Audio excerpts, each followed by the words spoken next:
다윗이 이루는 공동체, 다윗이 꿈꾸는 공동체, 그리고 다윗을 통하여 하나님께서 이루시는 공동체에 대해서 우리가 묵상하고 있습니다. 어제 우리가 보았던 것처럼 다윗과 그의 사람들, 그리고 여러 희생자들, 사실 인간은 굉장히 연약하지만 하나님께서는 그 인간들을 모아서 자신의 공동체를 만들고 있다라는 거죠. 우리가 봤을 땐 저렇게 부족한 사람들로 어떻게 그런 인격적인 공동체를 만들 수 있을까라고 이야기할 수 있겠지만 하나님이기 때문에 하실 수 있다라는 겁니다. 하나님께서 오늘도 우리에게 너의 연약함과 너의 부족함과 너의 아쉬움을 근거로 해서 살아가는 게 아니라 없는 것에서 있는 것을 창조하시는 하나님을 신뢰하면서 오늘도 또 한 번 하나님 나라의 공동체에 대한 꿈을 꾸며 살기를 원하신다라는 겁니다. 하나님께서 다윗을 통하여 어떻게 이 나라를 이루어 가시는지 살펴보셨으면 좋겠습니다. 다윗의 가장 큰 고민은 39절입니다. 39절을 보시면 자신이 기름 부음을 받은 왕이 되었다라는 것은 알고 있어요. 이것은 하나님의 부르심 가운데 세워졌다라는 것을 확신하고 있습니다.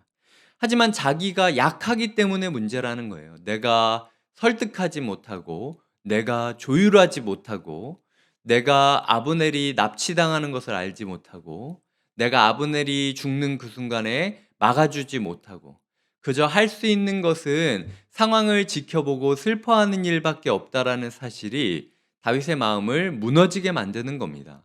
그럼에도 불구하고 하나님께서 이 다윗의 무력감과 좌절감을 어떻게 다루시는지를 기억하셨으면 좋겠습니다. 때로는 우리의 가정 가운데 내가 아무리 노력해도 바뀌지 않는 게 있습니다. 때로는 우리의 기업 가운데, 우리의 사회생활 가운데 내가 아무리 노력하고 하나님 나라의 씨앗으로 어떻게든 열매를 맺겠다라고 노력을 해도 풀리지 않는 일들을 경험할 때가 많이 있어요. 때로는 내가 순장으로서 다락방을 바꾸기 위하여 모진 애를 쓰지만 그럼에도 불구하고 다락방 식구들끼리 서로가 서로를 찌르고 서로가 서로를 내모는, 그래서 서로가 서로를 죽이는 모습을 보는 일이 있을 수도 있고, 그게 봉사팀이나 교회나 다른 여러 곳에도 동일하게 적용될 수 있는 아쉬운 지점이 있다라는 겁니다. 기억하셔야 될 건 다윗은 거기서 무너지지 않았다라는 거예요.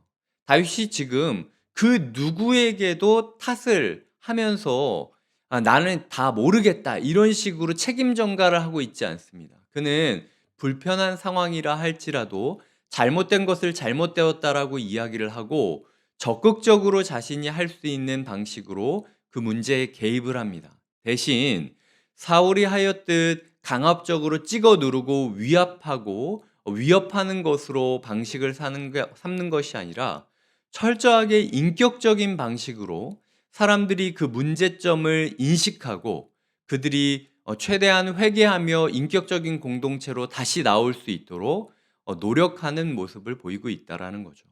그는 하나님께 먼저 자신의 이 모든 상황을 맡기고 있습니다. 39절 후반부를 보면 그가 너무 어렵다. 근데 여호와는 악행한 자에게 그 악한 대로 갚으실지로다 하니라라고 이야기를 하고 있습니다. 이 다윗의 문제를 한 학자가 이야기하기를 그분은 이렇게 이야기하시더라고요. 그 아분 스르야의 아들들은 다윗의 편이었지만 다윗의 방식을 따르지는 않았다. 그 문제를 다윗은 하나님께 의탁하면서 해결했다라는 겁니다. 주님께서 오늘 우리의 문제가 있을 때에 그 문제를 나 혼자 끙끙거리고 사는 것을 원하시는 것이 아니라 하나님께서 철저히 너희의 그 문제를 나에게 맡겼으면 좋겠다라고 이야기를 하고 있다라는 거죠. 다윗이 그러했듯 어떠한 문제라 할지라도 주님께서는 우리가 그 문제를 자기에게 가지고 나오기를 원하고 계신다라는 겁니다. 자기에게 그 문제를 가지고 의탁하는 자에게 하나님께서는 어떤 모습을 보여주시는가? 일단 다윗의 예를 보시면요. 다윗의 28절을 보면 다윗이 듣고 말하는데 나와 내 나라는 여호와 앞에 영원히 무죄하니라고 이야기를 하고 있습니다. 이 이야기를 하는 게 다윗에게 있어서 굉장히 저는 힘들 거라는 생각을 해요. 왜냐하면은 지금 공개적으로 다윗의 2인자였던 요압이 자기의 사람들과 편을 지어서 다윗이 하지 말라고 했는데도 불구하고 아브넬을 찔러서 죽인 거였거든요. 그러니까 어떻게 보면은 이 요압과 그의 사람들은 다윗의 입장에서는 지금 왕국이 시작한 지 얼마 되지도 않았는데 나의 왕국을 위협할 수 있고 나도 어느 날 아브넬처럼 죽을 수 있는 상황에 처할 수도 있는 거예요. 소위 말해서 이것을 내가 계속 아니라고 하고 잘못된 것을 잘못된 것이다라고 이야기를 했을 때 그들이 아브넬을 죽였던 방식으로 나를 죽일 수도 있다라는 위협감을 느끼는 것이 사실이라는 거죠. 지금 내가 왕국 통치의 시작인데 조금 더 내 리더십이 견고해지면, 조금 더 내 사람들이 많아지면, 조금 더 내가 안정적인 통치권 아래 들어가면 그때 이것을 다뤄도 늦지 않지 않을까? 라는 생각이 저는 분명히 다윗에게 있었을 거라는 생각을 합니다. 또한 다윗이 요압과 그의 사람들을 보면서 자기의 편을 모으고 자 봐라 요압과 저 사람들이 얼마나 잘못되지 않았냐. 뒷담화하고 저 사람들을 공동체에서 배제함으로써 자기가 자기 공동체를 세워가는데 더 유리한 명분과 고지를 원하는 것, 취득하는 것이 우리가 생각하는 사회생활의 방식이에요. 근데 다윗은 지금 자기 편을 모으고 요압과 그의 세력들을 궁지로 배제하면서 몰아치지는 전혀 않았다라는 거죠. 공개적으로 이것이 잘못되었다라는 것을 이야기하면서 자기의 목숨을 걸고 틀린 방식은 틀린 방식이라고 이야기하지만 그럼에도 불구하고 요압과 그런 사람들이 했듯 패거리를 만들어서 그들을 또 한 번 배제하는 모습을 보이는 것이 아니라 끝까지 자신이 옳다는 방식으로 의를 이루기 위하여 고군분투하는 것입니다. 처음에 제가 이 구절을 봤을 땐 야, 다윗이 지금 무능하게 우유부단하게 이 사태를 만들어 놓고 지금 내 탓 아니라고 책임 전가하는 것 아닌가? 라는 생각이 들기도 했습니다. 그런데 그 일 이후에 다윗이 했던 행동들을 보면서 이것은 다윗이 책임 전가를 하는 것이 아니라 다윗의 방식대로 그가 옳다고 여겼던 인격적인 방법대로 아닌 거는 아니라고 이야기하지만 그럼에도 불구하고 그들을 내치지는 않겠다라는 결연한 의지의 고백이라는 걸 깨닫게 되었어요. 그가 어떤 행동을 했기 때문에 제가 그런 생각을 했느냐면 그는 아브넬의 장례식에 요압과 그의 사람들을 장례식 직원으로 삼습니다. 그러니까 너희가 잘못됐다라는 것을 인식하기 위하여 너희가 이 사람의 장례식에 있어서 누구보다도 크게 울어주고 누구보다도 적극적으로 이 장례식을 주관해야 된다. 그러니까 소위 말해서 너희가 상주다라고 이야기를 한다는 거죠. 가해자에게 상주의 역할을 맡긴다라는 것은 다윗에게 있어서 저는 굉장히 파격적인 부분이었다라는 생각을 해요. 하지만 어쨌든 다윗이 명령했기 때문에 요압과 그의 사람들은 진짜 울며 겨자 먹기로 이를 바득바득 깔면서 가장 슬퍼하는 역할을 하고 있게 되었다라는 거죠.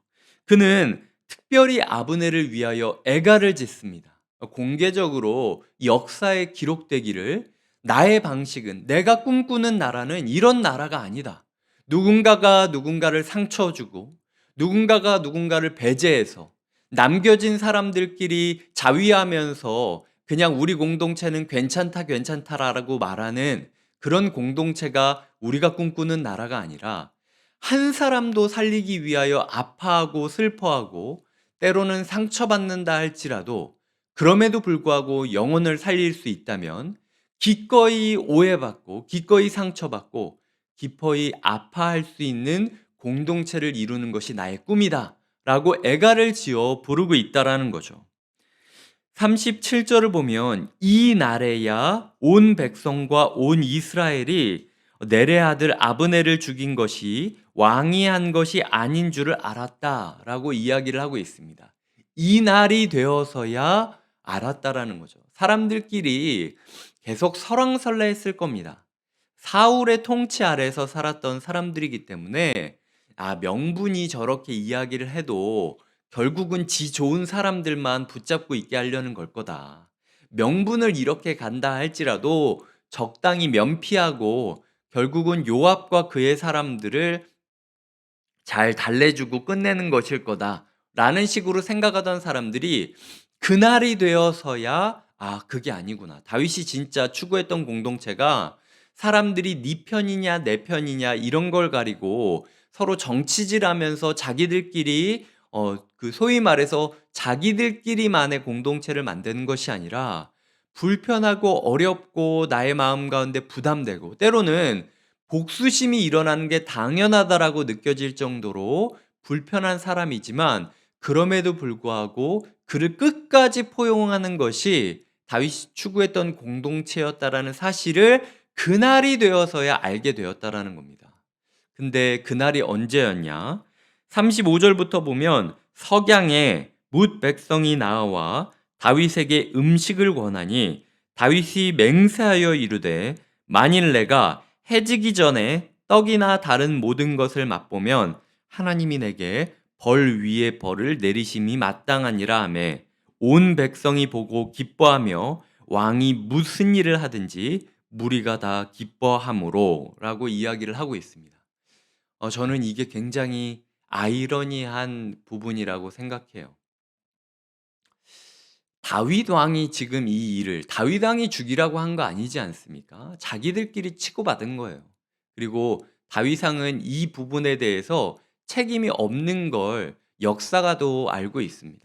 근데 아이러니하게도 그 공동체가 하나 되었던 때는 언제이냐? 아무 다윗 왕이 힘든 거죠. 다윗 왕이 슬퍼한 거죠. 다윗 왕이 먹지 못할 정도로 아파하고 죄책감 가운데 좌절하고 슬퍼 울면서 진심으로 가슴 찢어지도록 통곡했던 그 순간 아이러니하게도 온 백성이 보고 기뻐하며 왕이 무슨 일을 하든지 다 기뻐한다라는 겁니다. 담임 목사로서 제가 저의 리더십을 가장 크게 발휘할 수 있는 때가 언제인가?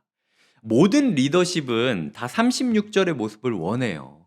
내가 무슨 일을 하든지 나의 사람들이 다 기뻐하며 동의해주고 동참해주는 모습을 원합니다. 근데 그 비결이 35절이라는 거죠. 권해도 받지 않을 정도로 슬퍼하고 아파하고 망가지고 찢어지고 괴로워하고 인생이 무너지는 듯한 슬픔으로 한 영혼을 위하여 울어줄 때 그런 리더십이 생길 수 있다라는 겁니다. 주님께서 오늘 저에게 이 말씀을 통하여 말씀하고 있다라는 거죠. 우리의 삶 가운데, 우리의 가족과 우리의 사회생활 가운데 때로는 우리가 어찌할 수 없을 정도로 아픈 일들이 많이 벌어질 수 있습니다. 하지만 그럼에도 불구하고 하나님께서는 하나님의 사람들이 아파하고 찢어지고 괴로워하는 모습을 통하여 오히려 세상을 치유하고 있다라는 거죠. 제가 오늘 새벽에 이 말씀을 묵상하며 깨닫게 된 모습이 여태까지 저는 이 말씀을 보면서 예수님에 대해서 생각한 적이 없었거든요. 다윗의 무능함만 제가 초점을 맞출 뿐이었습니다. 근데 오늘은 제가 이 말씀을 보면서 예수님이 떠올렸어요. 예수님께서 가장 크게 무능하고 가장 괴로워하고 몸이 찢어지는 것처럼 고통받고 제자들이 예수님을 뜯어 말리면서 예수님을 꾸짖으면서 그렇게까지 할 필요가 없다라고 이야기했을 때 예수님께서 그 제자를 향하여 사단아 뒤로 물러서라 라고 이야기를 하면서까지 그 망가지는 고난의 길을 걸으셨던 이유가 무엇인가? 저는 그것이 주님의 최선이었다라는 생각을 하는 거죠. 우리 가정 가운데 어떤 풀리지 않는 문제가 있습니까? 우리의 다락방 가운데, 우리 교회 가운데, 우리 직장 생활 가운데 풀리지 않는 어떤 어려움이 있습니까? 영혼이 바뀌고 공동체가 바뀌기 위해서는요, 영혼을 짊어진 그 사람이 모든 짐을 짊어지고 가장 크게 슬퍼하고 가장 크게 아파하고 가장 크게 괴로워하면 해결되는 겁니다. 그렇게까지 슬퍼할 필요 없다라고 할 때까지 그럼에도 불구하고 한 영혼을 위하여 울어주고 영혼을 배제하는 것이 아니라 끝까지 모든 영혼을 품고 아파하고 괴로워하는 그 사람을 통하여 하나님께서는 하나님의 나라를 세워가고 계시다라는 거죠. 그게 다윗의 선택지였고 예수 그리스도의 선택지였다라는 겁니다. 오늘 우리에게도 주어지는 선택지가 그거라는 거죠. 때로는 무능해 보이고, 때로는 무력해 보이고, 때로는 자괴감이 느껴진다 할지라도 다윗은 그 길을 계속 걸어갔습니다. 오늘 본문 이후에 다윗이 다시 한번 패를 지었거나 아니면은 권력으로 누군가를 찍어 누르려고 했다라는 기록이 많지 않아요. 그리고 그럴 때마다 하나님은 선지자를 보내셔서 너 잘못됐다라고 공개적으로 이야기를 하십니다. 다윗의 통치 방식은 끝까지 인격적인 방식을 고수하고 있다라는 거죠. 우리 교회가 그런 교회가 될 수 있도록 기도해 주셨으면 좋겠습니다. 우리 가정이 그런 가정이 될 수 있도록 기도해 주셨으면 좋겠어요. 우리 모두는 다윗으로 부름받은 겁니다. 왜냐? 예수 그리스도께서도 그 다윗의 길을 걸어가셨기 때문이죠. 함께 기도하시겠습니다. 우리가 오늘 기도할 때에 하나님, 오늘 우리가 철저히 무력해 보이고 무능해 보인다 할지라도 아닌 것을 아니라고 말하고 동시에 그럼에도 불구하고 편을 짓고 권력으로 누군가를 찍어 누르는 것이 아니라 끝까지 인격적인 모습으로 모든 사람들을 품고 사랑하며 살아가는 하루가 되게 해달라고, 예수 그리스도를 닮고 다윗을 닮은 하루가 되어서 사람들이 그렇게까지 아파할 필요가 있냐? 라는 이야기가 나오는 지점까지 갈 때 우리 가정과 우리 다락방과 우리 교회가 반드시 변할 것을 신뢰한다고 고백하는 기도를 드리며 나아가겠습니다. 하나님 아버지, 오늘도 우리에게 말씀을 주시니 감사드립니다. 철저하게 다윗의 무능함을 보여주었던 그 말씀 이면에 다윗이 택하였던 그 통치 방식을 예수 그리스도께서도 택하고 있음을 깨닫게 하시니 감사드립니다. 아닌 것을 아니라고 말하지만 그럼에도 불구하고 자신이 목숨을 위협당할 수도 있는 그 상황 가운데 용기 있게 아니라고 이야기하며 동시에 그들의 방식으로 그들을 배제하고 혐오하는 것이 아니라 끝까지 그들을 인격적으로 포용하려고 노력하고 그들을 장례식장의 직원, 장례식의 상주로 삼음으로써 누구보다도 그들이 슬퍼하는 법을 배울 수 있도록 인도해 주셨던 그 하나님의 방식을 우리가 깨닫게 됩니다. 하나님, 우리의 삶 가운데 그 하나님 다윗의 방식을 따라 살아가는 시간들이 있게 하여 주시옵소서. 그가 자신을 묘사할 때는 내가 진짜 약하다, 내가 왕이지만 진짜 무능하다, 내가 하나님이 부른 것은 맞지만 능력이 없다, 하지만 그럼에도 불구하고 내가 이 모든 것을 주님께 의탁한다, 그리고 내가 할 수 있는 일은 애가를 부르고 슬퍼하는 일밖에 없으니 사람들이 그렇게까지 슬퍼할 필요가 있냐라는 이야기를 할 때까지도 내가 끝까지 슬퍼하고 괴로워하고 좌절하고 아파하겠다라고 사랑의 고백을 하는 다윗의 고백을 우리가 이어갈 수 있도록 인도하여 주시옵소서.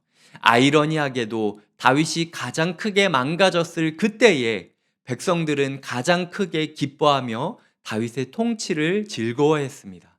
주님, 우리가 인격성을 지키기 위하여 누구보다 가장 크게 아파하고 괴로워하는 그때가 우리 교회가 가장 큰 기쁨을 얻는 때임을 기억하게 하여 주시옵소서. 하나님의 도구를 통하여 정말로 촛불처럼 자신을 태워 하나님 빛을 비추는 사람들을 통하여 하나님께서 우리의 가정을 밝히시고 우리의 교회를 밝히시며 이 사회를 밝혀주실 것을 신뢰하며 예수님의 이름으로 기도드립니다. 아멘.